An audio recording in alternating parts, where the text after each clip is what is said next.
it's a very exciting time in education, right? Today, we have pretty much anytime, anywhere, any device, access to pretty much every topic imaginable, right? I mean, students arrive on college campuses today, and they can expect to find all of their course content online. They can check their grades from a smartphone. They can add drop courses from their dorm room. You know, parents can keep track of their children's curriculum from home and reinforce it. And there's a new phenomenon, these massive open online courses, or MOOCs as they're called, and they allow anyone, anywhere, to take classes from MIT or Cornell or Harvard, all online and all for free. You know, it wasn't always this way. I mean, 18 years ago, there was no internet, there was no World Wide Web, there was no browser.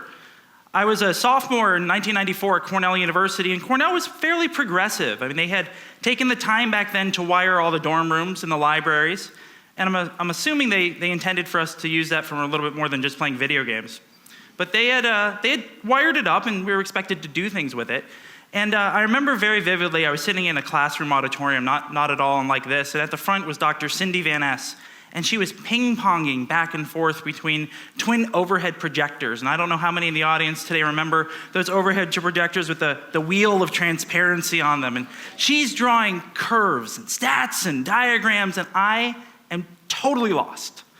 So I walked up to her after class and I said, why don't we have handouts? Because I can barely transcribe what you're doing, let alone learn any of the statistics. And she said, well, the course size has gotten so big that the department can't afford to do that. And I said, oh, no problem.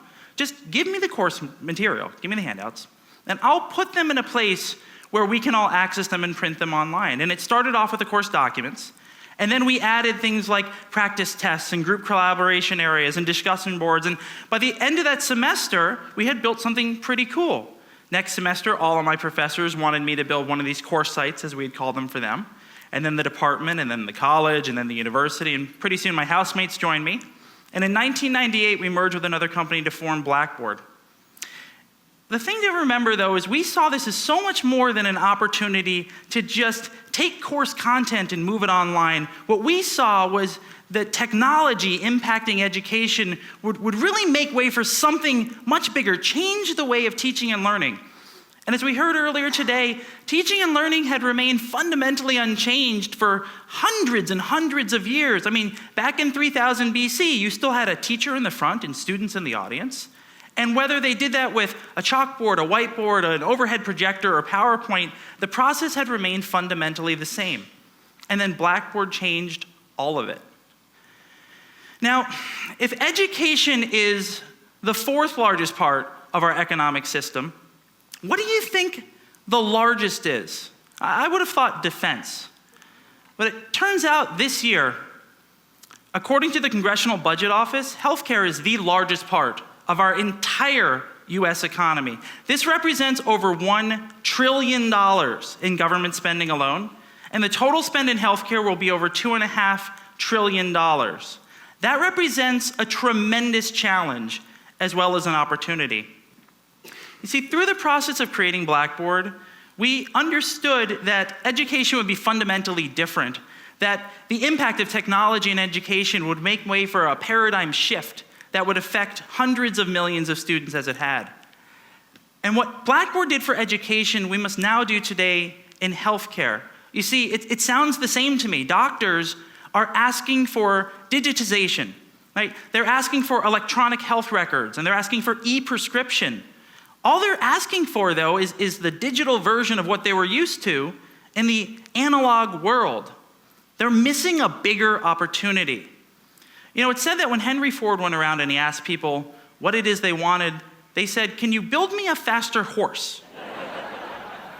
I don't think they could really understand or even conceive of an automobile. Now, the real opportunity right now in healthcare is to lay foundational infrastructure. We need to be able to break down the silos that prevent the efficient sharing of information. We need to interconnect these networks. We need to integrate the applications. We need to aggregate information from everywhere. When we're laying this next generation of healthcare infrastructure, it needs to be more than plumbing. Now, let me tell you a little story. you all know someone, I'm sure, who's been in the healthcare system recently. And my mother-in-law, we've been fighting back and forth in and out of the hospital with something that we haven't yet figured out what it is. And so this became very personal for me. And her doctor is very well trained. He's very competent. He truly cares about her well-being. He walks into the exam room and he's holding a chart this big.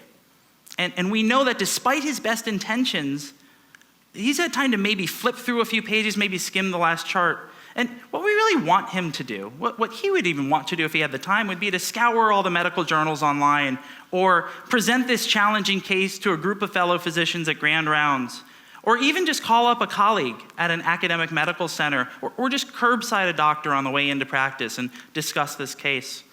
But we know that she's not getting better and that the practice of medicine is largely trial and error. But what if instead of a doctor spending so much time handwriting notes that they could enter information on an iPad using touch rather than typing? And what if the systems they used made them so efficient because they learned how they were going to practice? They could anticipate what they were likely going to do.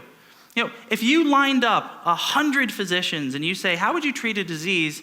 They're all going to give you different answers, right? If we say, how would you do a 2-centimeter excision? They're going to give you different anesthesia, different scalpel, different sutures. But you line up the same 100 doctors 6 months later, and they'll give you the same answer they gave before. So the trick isn't to try to design technology that's one size fits all. The trick is to design technology that will adapt to each provider's practice and anticipate what they're going to do. The bigger opportunity is not just to understand that no two doctors practice in the same way, but to understand that every disease has a different way of quantifying the state of that disease, right? No two diseases are measured using even the same measuring stick. And so we need to create ways of understanding on a disease-by-disease basis, how do you measure that disease? Is it lab results? Is it vitals? Or is it the doctor or the patient using a commonly accepted scale? And the reason you want to do that is so that instead of a relative metric, simply saying, well, my disease got better, or the treatment made me worse, we can actually quantify the state of the disease. And by using standardized outcome measures, we can find wisdom in the data. You see, the data tells a story, right? The data can tell us what the disease was, what the treatment was, and did it work? And so from the point of view of a single patient, we can now see information in ways we've never been able to perceive before. We not only can change the way we fundamentally capture information, but how we consume it as well, as both doctors and as patients. We want to be able to go into the chart, and instead of viewing it as a series of chronologically documented encounters, we want to be able to go through that and pull out each disease like a thread, put them on a timeline so that we can see over time, what were my encounters? What were my different treatments, and did they work? But I see an awful lot of patients, and wouldn't I want to know across all of my patients with the same disease, how do I treat patients like that?